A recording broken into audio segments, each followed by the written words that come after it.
Hello there, friends and RC family. My name is Alec from High Noon Hobbies, and if you are new to this channel, I very much appreciate you checking it out. I hope you will stick around, watch at least this video, see if this content seems worth your while, and consider subscribing so that then I can say to you, if you aren't new here, welcome back to yet another Friday upload. This time we are headed back out to the beautiful desert mountain located in central Utah for yet another coverage round of coverage. Another look into the North vs. South Utah RC Crawling Championship 2023. Last week, we took a look at one of the very first C3 runs that we have looked at from the finals. Now, we did already take a look at the top 5, both for Class 2 and for Class 3. And I do want to also remind you guys that MOA footage is coming. I got a couple of comments and actually even a few personal messages letting me know that a few folks out there are very excited about seeing some MOA content. And don't you worry, I am very, very excited to provide that content to you. But before we do that, we've got to take a look at one more Class 3 run at least. I think I'm going to start dropping some MOA content next week, though. Leave me a comment down below if you think that that's a good idea. But today we are going to be taking a look at this gentleman's run right here.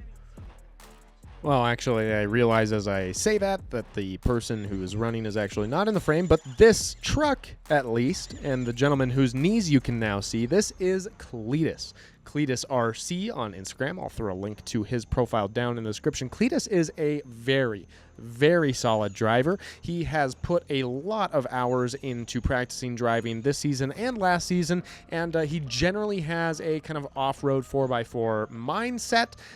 He's been around this style of driving for a long time, and he likes to do cool stuff like this BOC rig here on Shift 2.2s, narrow 2.2 comp cut wheels. Now, this is just a rad build. Now, with all of that, bearing all of that in mind, Kletis being an incredibly capable driver, running an incredibly capable rig, and knowing what we saw from Cameron last month, DNFing just before gate number 10, my curiosity is peaking. Is Kletis going to make it all the way to the end of this course, or is he going to DNF early? And what is it going to look like? Well, this is certainly not a great start in terms of time. Kletis has taken a bit too much time here trying to get through this gate number 2. This is a toughie, though. You can see the way that it sucks that tire into the crack, and it just becomes a nasty situation where you're on a side hill and all of your weight and pressure is being put onto that lower rear driver side tire, which is just asking to flip over. And there is a boundary line down below. You can see Kletis is avoiding that boundary line there. Unfortunately, ending up flipping upside down. Not exactly sure what happened there.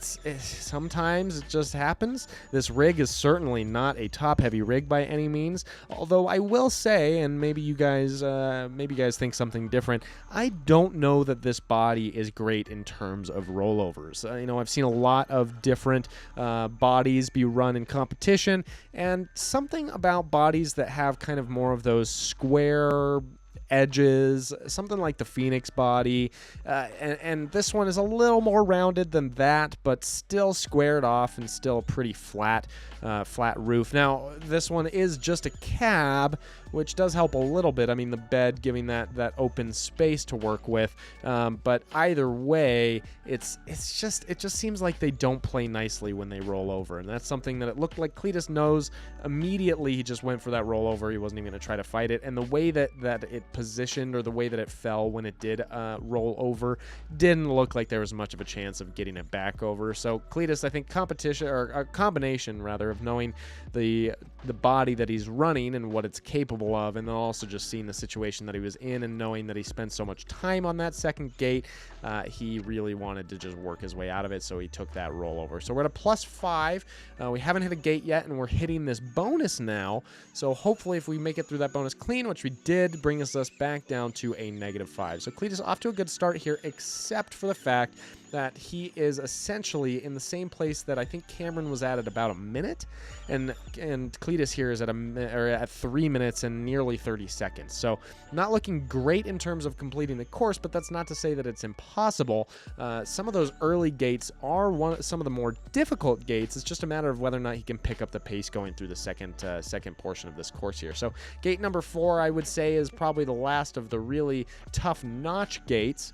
You can see this causing not too much of a problem for Kletis right out of the gate, although he's taking a different approach than Cameron. Cameron came at it from the driver's side and then pushed his way up and through the crack as though he's almost side-hilling through it. Kletis here taking a different approach, trying to work his way straight up this crevice, and unfortunately, because of the placement of that gate number 4 being really pretty much centered in the crack, he wasn't able to pull that off without tapping that number 4 gate.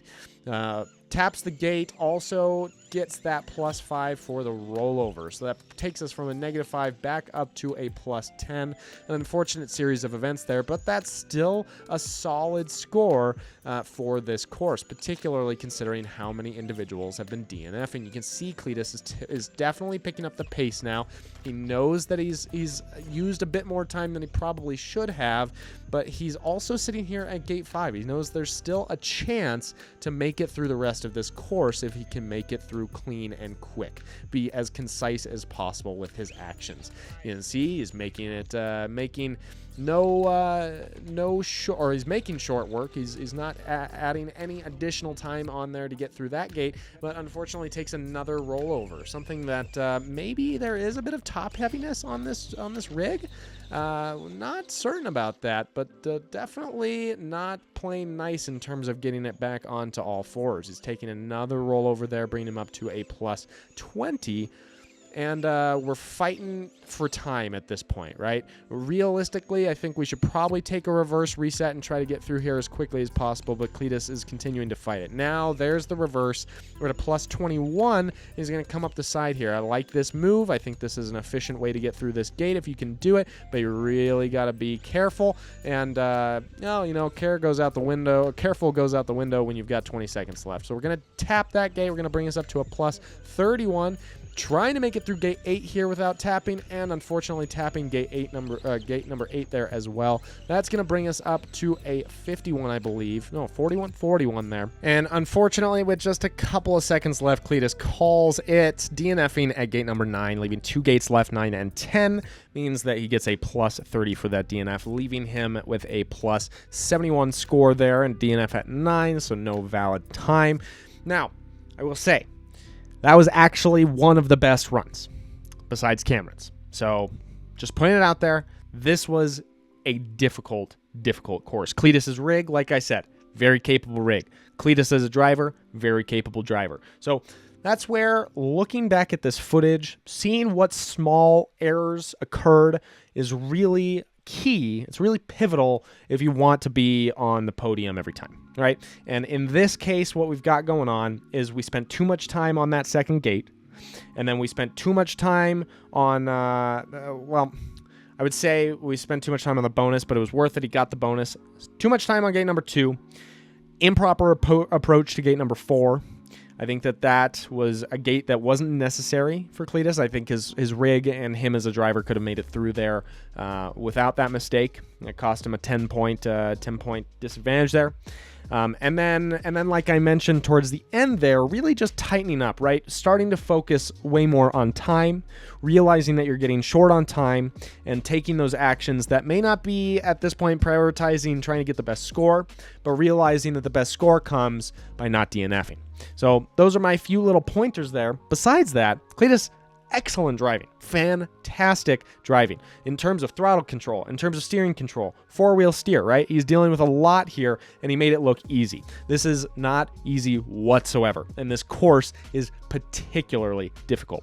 So I want to put it out there. Kletis, thank you for letting me record this run. Thank you for letting me give my input, and I appreciate letting me just watch it, because I always learn something from watching you guys drive. Kletis, you are no exception to that. You are an exceptional driver, and I love watching you drive, and I always feel like I learned something. So to each and every one of you, you made it to the end of the video. If you enjoyed this video, go ahead and give it a like. Let me know that I'm doing something right here. And also, if you want to see more content like this, don't forget to subscribe to High Noon Hobby for more content every single week, most of the time on Fridays. Appreciate you bearing with me, guys, on last week's upload. I was a little bit late on the draw on that one. And also appreciate you bearing with me as I've got some exciting news to share with you. But I told you guys that right after Proline, and I haven't really said anything about it. But I'm dropping a hint in this video. So if you pick it up, let me know down below. But that's all I've got for you guys this time. I hope that you enjoyed. I hope that you learned something from this run. I know that I did. And if you didn't learn something, I hope you at least enjoyed it. I hope it was entertaining for you. Maybe you got a laugh or two out of my ridiculous commentary. But until next time, I hope you enjoy some scale trails, maybe some hard lines, maybe some FPV droning, maybe some Seranin. I don't know what else you like to do. Drop it in the comment section down below. And we'll see you soon. Cheers.